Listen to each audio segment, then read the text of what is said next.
Oh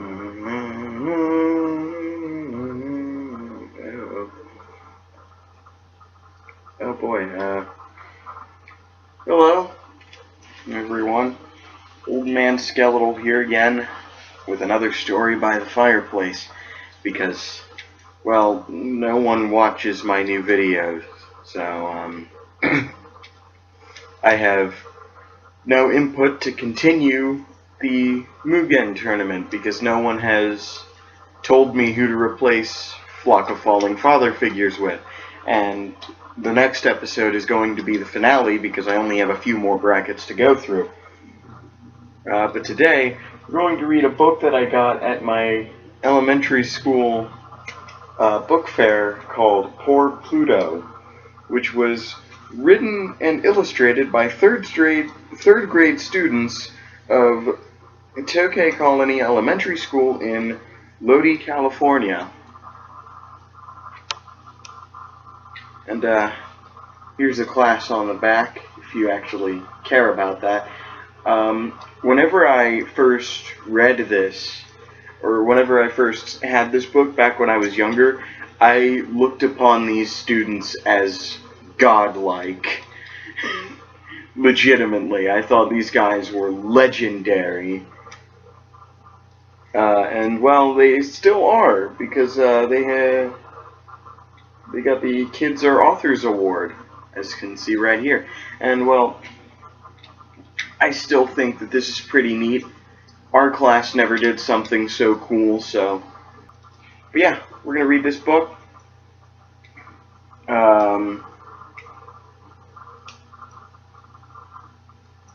I hope you enjoy.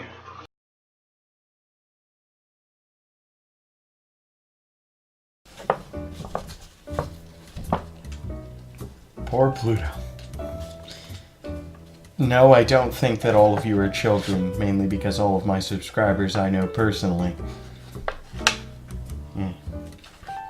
Oh, there's the title page again. I probably should have checked this a little bit sooner.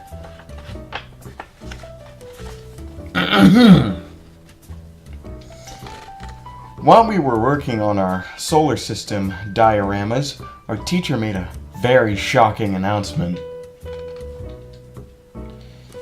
Class, scientists have just decided that Pluto can no longer be a planet. Now there are only 8 planets, so please remove him from your projects. I'm sorry. Oh. We cried, "Poor Pluto!"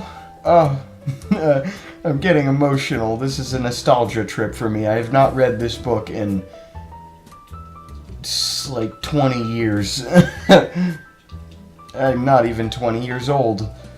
It's been a long time, alright? Leave me alone. Pluto didn't have a family anymore. How sad. How terrible. We knew we had to do something. So, during recess, we collected materials from around our school and built a rocket ship. Ugh. You would have never thought that third graders could go all the way out to Pluto faster than scientists could, but here we are. It was big enough to hold 16 students, 1 teacher, and 3 pet hamsters. Yes, the pet hamsters will be important to the plot. After all, you need something to keep the insanity at bay. We asked our principal if we could go. He didn't mind, so we blasted off to find Pluto. 10, 9, 8, 7, 6, 5, 4, 3, 2, 1. Blast off. And the principal is down here saying, "Hurry back."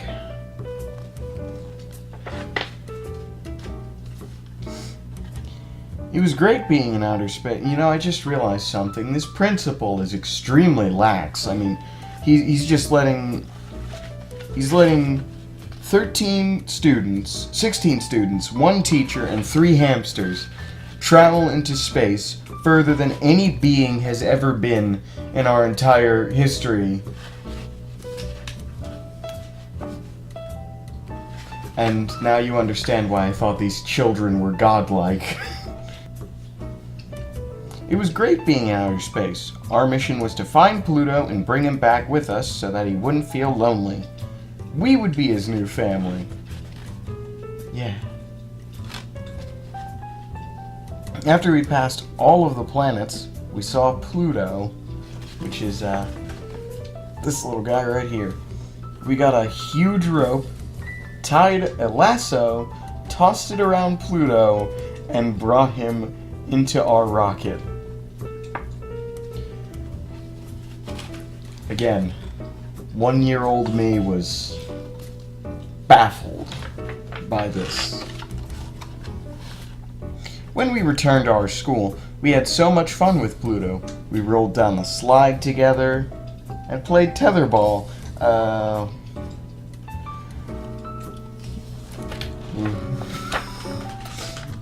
See, now I understand that this is a children's book and therefore physics don't apply, but ooh.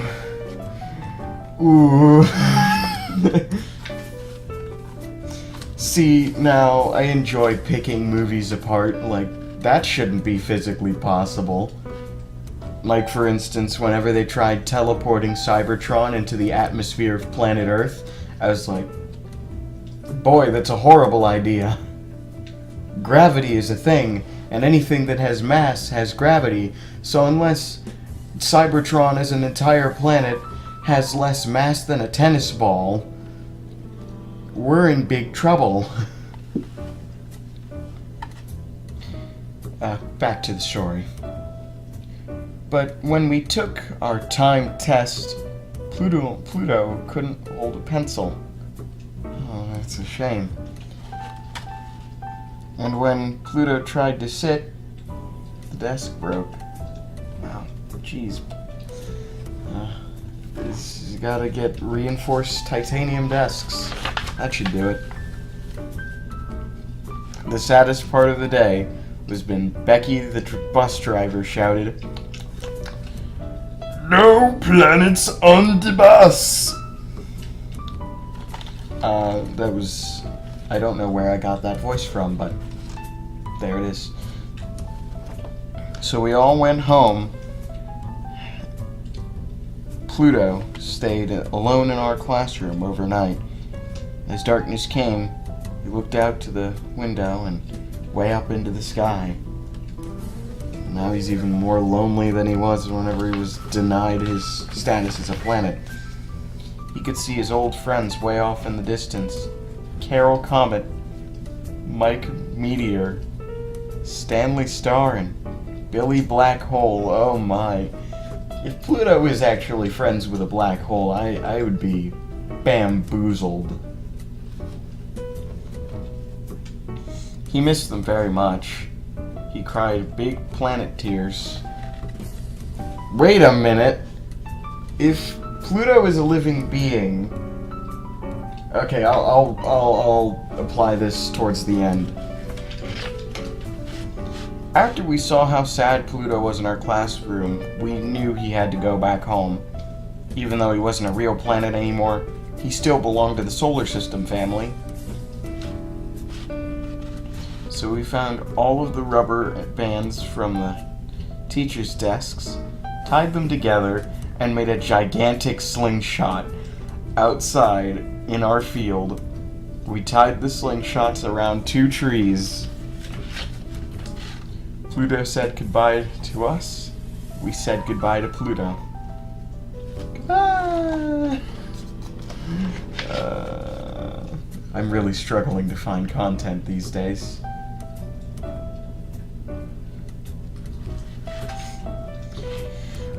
We tucked Pluto safely inside the slingshot and pulled it back as far as we could.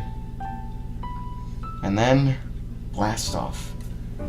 Pluto blasted across the sky, all the way back to his place in the solar system, right where he belongs.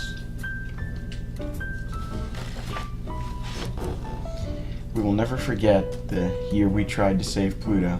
Guess what? He didn't need saving. He was just fine. The end. So, here's the real question.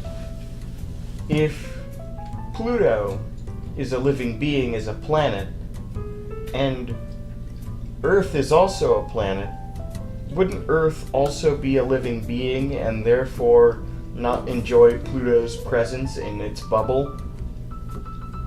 I mean, unless of course that was its culture where no one really cares if you're like in their bubble. I know there's some cultures where anyone is just like all buddy like clinging to each other, and then there's other cultures where everyone is like 5 feet apart from each other at all times.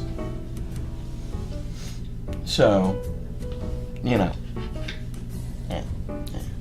you get the idea. It's an interesting concept. I'm reading too much into a children's book. Please send. Hope you enjoyed this silly little nostalgia trip of mine. Poor Pluto. I don't know if you can get this book anywhere. You could probably find it somewhere, but yeah. Be cool. Stay in school. If you're really young, maybe try convincing your class to let you write a book. That way you'll also be a legend. And adios.